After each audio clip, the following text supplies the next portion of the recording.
Selamat petang, salam sejahtera. Terima kasih karena bersama dengan saya di Nazilin Unity Channel. Ini satu lagi pendedahan yang paling menarik berkaitan dengan Muhyiddin Yassin yang mungkin telah dilupakan oleh Muhyiddin Yassin, tapi tiba-tiba digemparkan dan dicungkil balik, dikorek balik, sehingga kita semua pun terkejut. Rupa-rupanya Muhyiddin Yassin pernah mengeluarkan apa yang dikata oleh Bersih, mengingatkan Muhyiddin. Bersih ingatkan Muhyiddin, janji lantikan GLC satu bentuk salah guna kuasa. Kenyataan terbuka pengerusi Perikatan Nasional PN Tan Sri Muhyiddin Yassin mengenai janji lantikan politik ke syarikat berkaitan GLC sekiranya PN menang 6 pilihan raya negeri PRN adalah satu bentuk salah guna kuasa. Gabungan Pilihan Raya Bersih dan Adil Bersih dalam satu kenyataan hari ini berkata, ia juga bertentangan dengan amalan takbir urus yang baik. GLC ialah syarikat yang wujud untuk memelihara dan mengembangkan kekayaan awam dan bukan mesin ATM parti politik untuk meletakkan penyokong serta parti dalam senarai gaji negeri, kata beliau. Dalam mengisytiharkan hasratnya secara terbuka, kami juga tertanya-tanya sama ada ia satu bentuk pembelian undi untuk mendapatkan songkongan kumpulan tertentu, kata beliau lagi. Katanya bentuk naungan politik itu malangnya sudah menjadi sebahagian daripada budaya politik dan setiap kerajaan berturut-turut termasuk kerajaan perpaduan semasa juga bersalah kerana melantik ahli politik sama ada wakil rakyat atau bukan wakil rakyat ke lembaga pengarah GLC. Bersih konsisten sebagai pemerhati dan kumpulan pendesak di semua pentadbiran yang berbeza sepanjang tahun bahawa ahli politik yang juga wakil rakyat tidak harus dilantik ke jawatan GLC. Tanggungjawab utama mereka kepada pengundi dan menjadi penggubal undang-undang dan bukannya sebagai pengarah syarikat, kata beliau. Bagi ahli politik yang bukan wakil rakyat pula, kita mesti menyediakan proses yang jelas dan ketat untuk memastikan ketelusan dan hanya individu berkelayakan yang sesuai dilantik kerana mereka diamanahkan dengan aset awam, kata beliau lagi. Katanya, pengundi perlu bijak mengundi dalam pilihan raya negeri akan datang bagi memastikan parti atau calon yang komited dengan reformasi institusi untuk menghapuskan rasuah dipilih supaya negara dapat dibersihkan, dibebaskan daripada belenggu naungan politik dan rasuah, kata beliau lagi. Sebuah portal pada Rabu lalu melaporkan kenyataan Muhyiddin yang antara lain menyatakan PN siap sedia membentuk kerajaan di 6 negeri dan sudah menyelesaikan agihan jawatan termasuk ketua GLC jika menang PRN akan datang. Muhyiddin dilaporkan berkata, PN tidak bimbang dengan kritikan terhadap pelantikan ahli politik untuk mengetuai GLC dengan menegaskan perkara sama turut dibuat kerajaan perpaduan ketika ini. Saudara-saudara sekalian, Bersih ingatkan Muhyiddin, janji lantikan GLC satu bentuk salah guna kuasa. Jadi, rupa-rupanya tindakan Muhyiddin menyatakan secara terbuka bahawa Perikatan Nasional telah menyelesaikan semua perkara berkaitan dengan pelantikan jawatan termasuk GLC telah pun boleh menjadi senjata politik, senjata untuk PRN kali ini. Jadi hati-hatilah kepada Muhyiddin apabila membuat apa-apa tindakan terbuka kerana ia boleh menjadi senjata politik dan boleh membawa kepada peluru untuk kempen PRN kali ini. Sekian dulu untuk kali ini. Adakah anda juga setuju bahawa Muhyiddin harus ingat bahawa janji lantikan GLC juga salah satu bentuk salah guna kuasa? Kalau parti gabungan PN kata, kalaulah mereka kata atau berpendapat atau cuba untuk menggunakan isu pelantikan GLC oleh kerajaan perpaduan, makna kata mereka pun akan juga terpalit sama, kerana Muhyiddin sudah kata termasuk GLC sudah ditamatkan. Sekian dulu untuk kali ini. Jangan lupa tinggalkan komen Anda, ikuti terus ulasan selepas ini.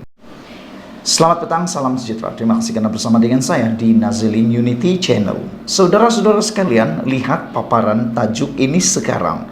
Dipetik daripada Malaysia Kini, yang amat panas dan penuh dengan kontroversi, dan pastinya Anda akan sukai dan Anda akan bantu share, kerana ini memang amat kontroversi dan sangat panas menjelang PRN baru-baru ini.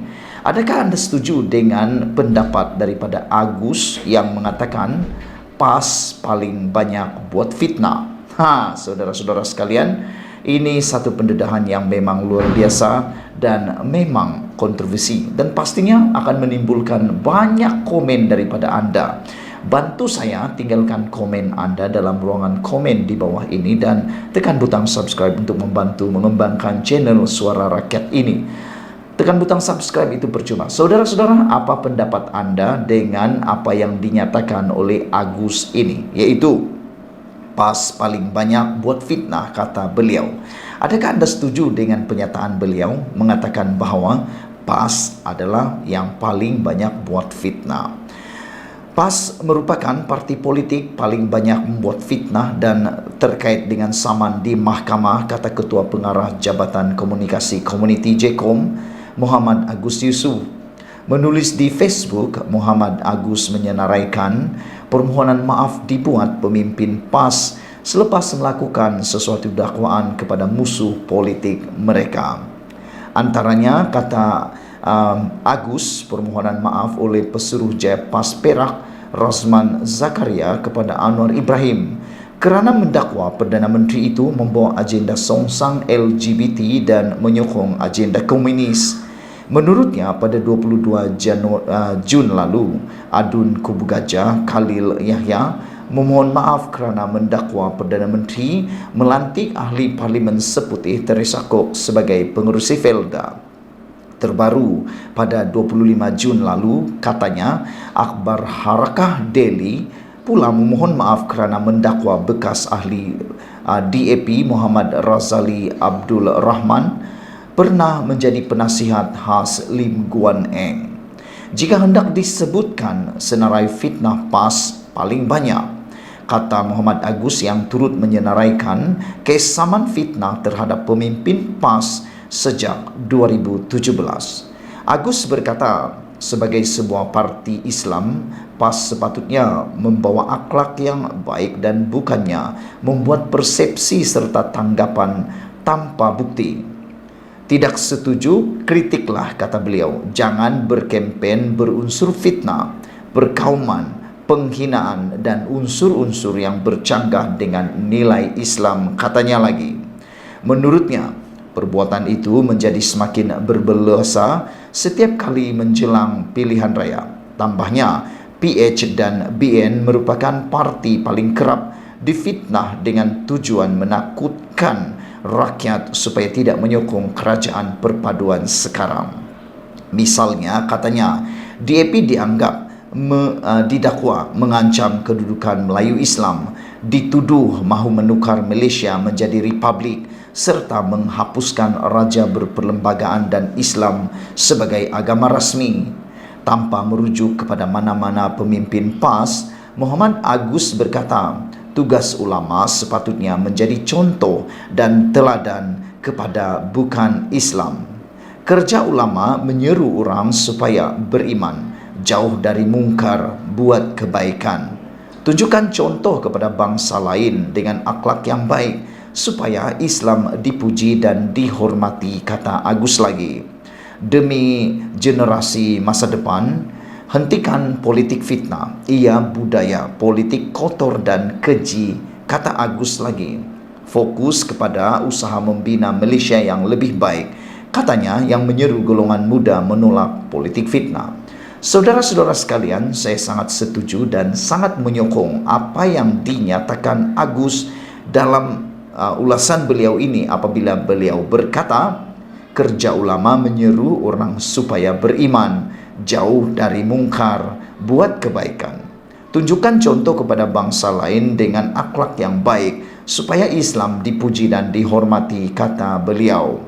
Demi generasi masa depan, hentikan politik fitnah, ia budaya politik kotor dan keji. Saya sebagai generasi muda di dalam arus politik Malaysia, saya menyokong saranan Agus supaya politik fitnah ini perlu dihentikan segera dan ianya merupakan budaya politik yang kotor dan jijik. Selain itu, ada banyak cara lagi mahu menang selain daripada cara menabur fitnah. Antara cara yang paling mudah, tunjukkan bahwa Anda adalah parti yang terbaik melalui kerja yang terbaik. Fokus kepada usaha membina Malaysia yang lebih baik, bukannya fokus kepada politik fitnah. Hentikan politik fitnah. Dan sesungguhnya generasi muda yang ada di Malaysia, dengarkan baik-baik. Kita seharusnya menolak politik fitnah, kerana politik fitnah adalah satu dosa dan kejijikan kepada kita semua. Tunjukkan hasil pekerjaan, bukan fitnah. Sekian dulu untuk kali ini, ikuti terus ulasan selepas ini. Selamat pagi, salam sejahtera. Akhirnya hari ini kita dapat satu berita yang paling gembira daripada SPRM, yang mana SPRM buka siasatan dakwaan rasuah di KLIA. Wah, ini cerita yang hangat dari beberapa hari yang lepas berkaitan dengan kekecohan di KLIA, yang mana Tiong King Sim menyatakan bahawa Menteri Motek Kesenian, Kebudayaan dan Pelancongan mengatakan bahawa ada berlaku rasuah di pintu masuk KLIA, dan akhirnya melalui berita BH Online ini dinyatakan SPRM sudah buka siasatan dakwaan rasuah di KLIA. Ini terbaik. Begini yang kita mau. SPRM begini yang kita mau. Dapat saja laporan, dapat saja pendakwaan, dakwaan atau dapat saja pendedahan begini, tidak tunggu lama-lama. Terus bertindak, terus serang. Ini yang bagus. Jangan tunggu-tunggu, siasat dulu. Anda tahu bila siasat lamanya berapa, baru terlepas. Kita mau yang terus bertindak. Begini yang terbaik. Apa pendapat kamu semua? Adakah Anda setuju dengan saya bahwa beginilah yang kita mau? SPRM terbaik, beginilah yang kita mau. Yang mana dapat saja pendedahan, terus segera bertindak, terus siasat. Barulah semua mat rasuah sakau ini takut dan tidak lagi berani cuba-cuba terpikir untuk buat sajalah, tidak juga tindakan pun. Itu yang kita tidak mau berlaku. Kita hormati dan kita sanjungi, kita kagumi SPRM yang ada sekarang ini. Ketua Suruhanjaya Pencegahan Rasuah Malaysia SPRM Tan Sri Zambaki mengesahkan pihaknya akan membuka siasatan berhubung dakwaan rasuah yang berlaku di Balai Ketibaan KLIA. Beliau berkata agensi itu juga akan mendapatkan maklumat berhubung perkara itu dalam tempoh terdekat. Berhubung dakwaan rasuah yang dinyatakan oleh Menteri Pelancongan Seni dan Budaya, SPRM akan menyiasat perkara itu, kata beliau lagi. SPRM akan mendapatkan maklumat daripada semua pihak dan menyiasat perkara itu sewajarnya. Oleh itu, kami menggesa orang ramai supaya tidak mensensasikan atau membuat spekulasi mengenai perkara ini, katanya. Semalam terdapat laporan seorang menteri didakwa menceroboh masuk ke Balai Ketibaan Antarabangsa KLIA bagi membebaskan pelawat China yang ditahan Jabatan Immigration. Susulan itu, Datuk Seri Tiong King Sing mengakui dirinya adalah menteri yang dikaitkan dengan kejadian itu. Malah mendakwa kehadirannya membongkar amalan rasuah dalam kalangan pegawai di pintu masuk negara. King Sing mendakwa terdapat pegawai immigration yang meminta wang diberikan sekiranya pelancong asing yang ditahan mahu dilepaskan. Ada yang minta sehingga RM3,000 untuk dikeluarkan daripada tahanan termasuk tiket penerbangan pulang ke negara asal. Tambahan RM3,000 pula diminta jika mahu pulang ke negara asal dengan kadar segera menerusi laluan khas, manakala RM12,000 untuk kos memproses visa, kata beliau lagi. Wah, ini satu pendedahan yang luar biasa yang sudah pun menjentik hati SPRM, yang telah pun menjemput SPRM sendiri menyiasat rasuah yang didakwa berlaku di KLIA ini. Saudara, saya suka dengan pendedahan wang yang memalukan inilah. Menurut King Sing, terdapat pegawai immigration yang meminta wang diberikan sekiranya pelancong asing yang ditahan mahu dilepaskan. Tak tahulah kenapa ditahan, tetapi menurut King Sing, yang ditahan itu mempunyai dokumen yang lengkap, tiada masalah, cuma masalah komunikasi. Tetapi apabila King Sing mendedahkan, ada pegawai immigration yang meminta sehingga RM3.000 untuk dikeluarkan daripada tahanan, termasuk tiket penerbangan pulang ke negara asal. Tambahan RM3.000 pula diminta jika mahu pulang ke negara asal dengan kadar segera menerusi laluan khas, manakala RM12.000 untuk kos memproses visa. Ini satu perkara yang memalukan negara.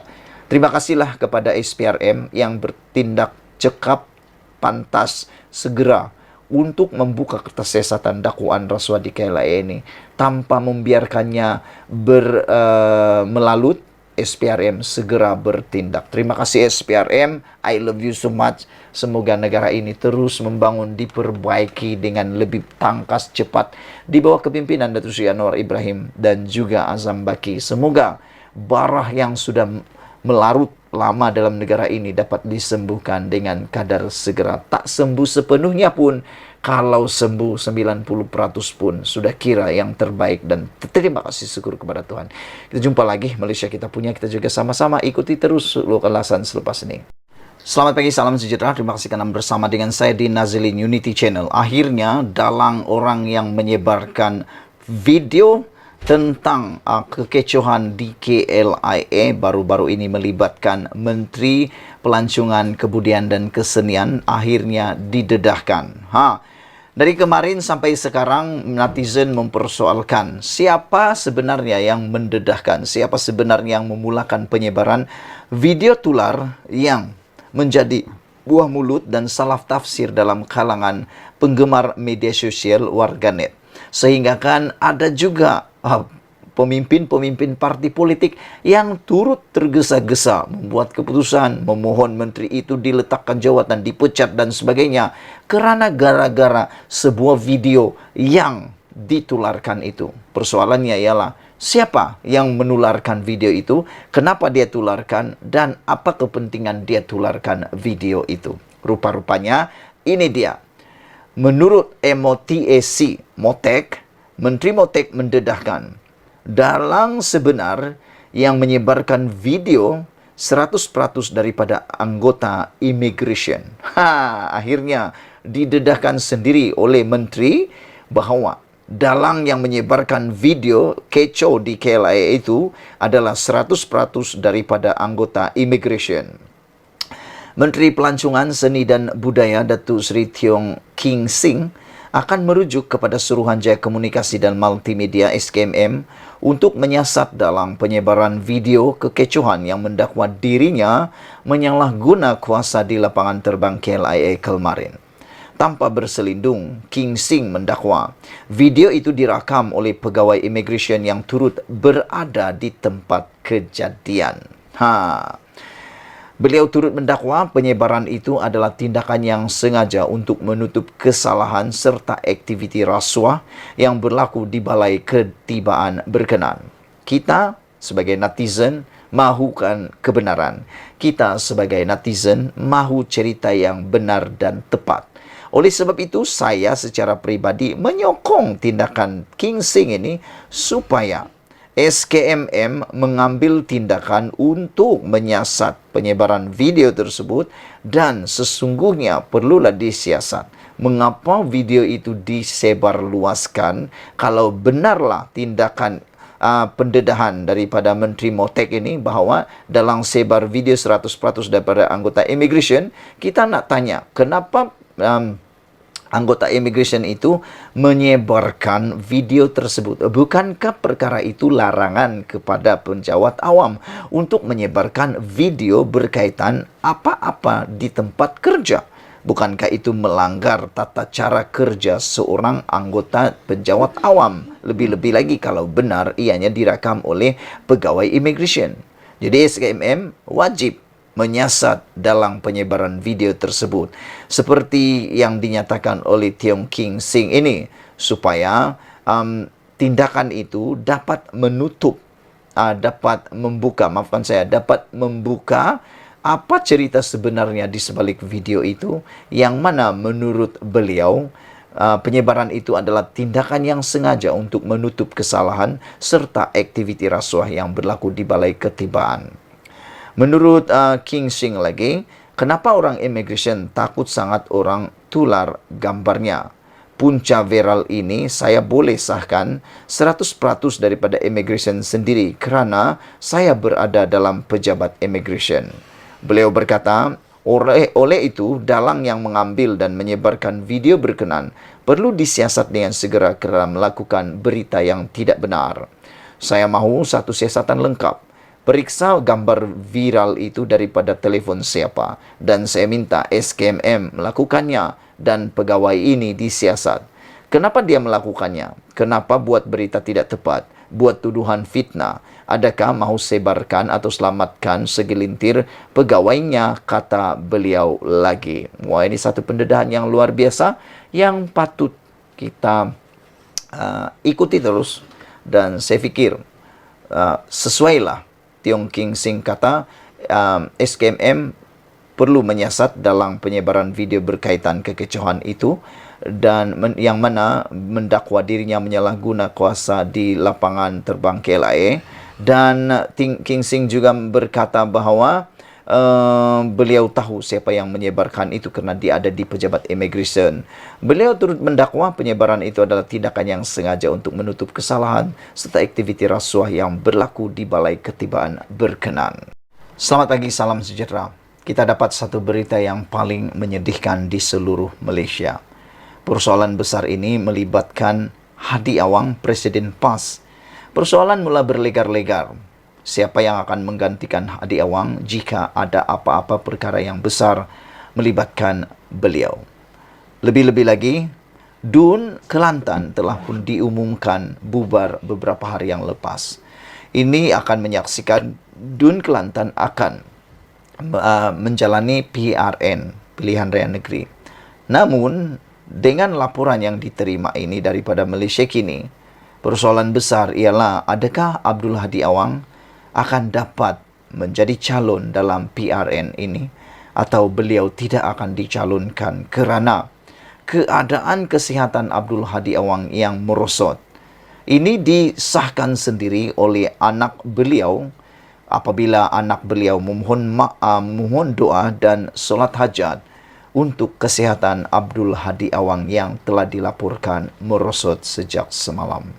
Saudara-saudara sekalian, persoalan netizen dalam ruangan komen menyebut beberapa persoalan. Pertama, adakah Hadi Awang akan ada kekuatan untuk mengikuti kempen? Kedua, apakah dengan kesihatan Hadi Awang yang merosot ini akan mengganggu perjalanan kempen PAS dan akan boleh menjadi puncak kekalahan kepada PAS dalam pilihan raya kali ini? Kerana dapat dilihat kepimpinan PAS ini banyak dipengaruhi oleh Tuan Haji Abdul Hadi Awang. Selain itu, menjadi persoalan kita juga ialah adakah Hadi Awang mampu bertahan? Dan kalau dia tidak mampu bertahan, katakanlah, kita tidak nak minta-minta tetapi kita hanya bertanya, katakanlah Hadi Awang dijemput ilahi. Siapakah yang akan menggantikan Hadi Awang selepas ini? Adakah Tuan Ibrahim Tuat Mat yang akan menggantikan beliau menjadi Presiden PAS selepas ini? Saudara-saudara sekalian, adakah benar dakwaan netizen Hadi Awang tidak akan bertanding dalam pilihan raya negeri yang akan datang ini? Kalau dia tidak bertanding, maksud kata beliau PAS mempunyai masalah yang besar dalam kempen akan datang. Walau bagaimanapun, kita berdoa Presiden PAS Abdul Hadi Awang yang kini menerima rawatan di hospital selepas kesehatannya merosot sejak sebelum Aidil Adha lalu. Perkara itu dimaklumkan anaknya Muhammad Khalil Abdul Hadi menerusi catatan di Facebook pagi ini. Beliau menulis mohon doa dan solat hajat khusus untuk kesembuhan Ayanda Tuan Guru. Kesehatan Ayanda sedikit merosot sebelum Aidil Adha dan kini sedang menerima rawatan dan pemantauan lanjut oleh pihak doktor di hospital, kata beliau lagi. Bagaimanapun, Muhammad Khalil yang juga adun batu buruk tidak memaklumkan lokasi Hospital Abdul Hadi dirawat. Menurutnya, Abdul Hadi telah berada dalam keadaan uzur ketika majlis pelancaran Jentera Pilihan Raya Pemuda PAS Terengganu pada 27 Jun lalu. Bagaimanapun katanya, ahli Parlimen Marang itu tetap menggagahkan diri untuk hadir program berkenan. Semoga Allah mengurniakan kesihatan dan kesejahteraan kepada Ayanda Tuan Guru berkat doa yang dipanjatkan oleh kita semua, katanya. Sementara itu, bernama melaporkan Muhammad Khalil ketika dihubungi mengesahkan Abdul Hadi menjalani rawatan di sebuah hospital di Kuala Terengganu dan berada dalam keadaan stabil. Beliau mengata, stabil perlu rehat secukupnya, katanya ringkas menelusuri aplikasi WhatsApp. Kali terakhir Abdul Hadi dilaporkan dimasukkan ke hospital ialah pada Februari tahun lalu. Dia ketika itu dimasukkan ke Hospital Putrajaya selepas dilaporkan sesak nafas sebelum dipindahkan ke Institut Jantung Negara IJN untuk rawatan lanjut. Ikuti terus ulasan selepas ini.